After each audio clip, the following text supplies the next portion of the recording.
लेके घूमो हो बुलेटवा देखाबो खाली नोटवा गे देके गला के सेटवा।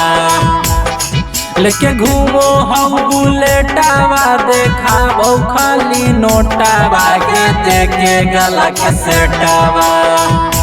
चुमा मांगो हो गे मैया महतो जी के बेटावा।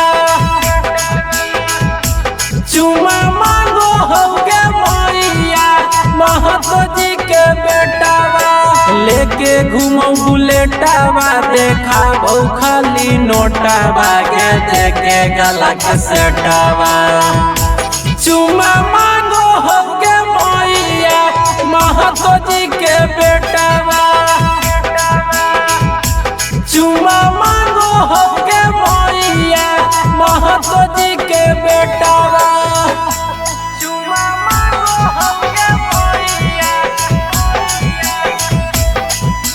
महतो जी के बेटावा। चुमा मांगो हो गे मैया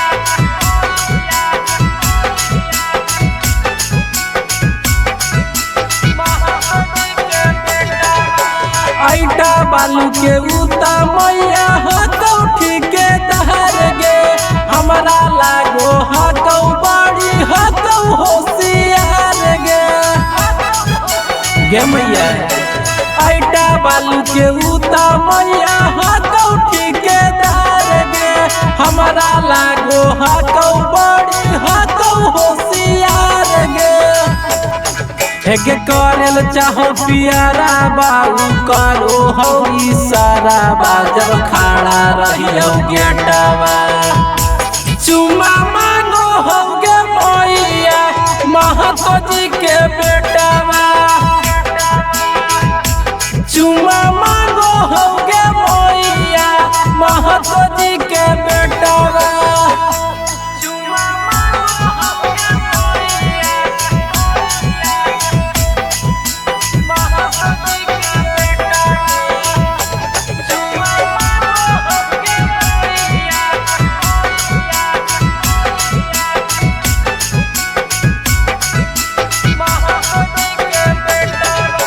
लागो हो कि मारा खिलावे पड़तो चौकी दहर से।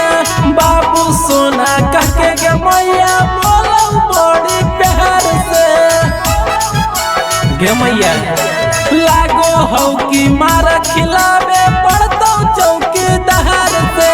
बाबू सोना कहके गे मैया बोलो बड़ी प्यार से। हेगे कहो सोनू सलेंदरा बोलाबो घर के अंदर गे देके चॉकलेटवा। चुमा मांगो हो गे मैया महतो जी के बेटावा। चुमा मांगो हो गे मैया महतो जी के बेटावा। माँ प्रतिमा रिकॉर्डिंग स्टूडियो शेखपुरा।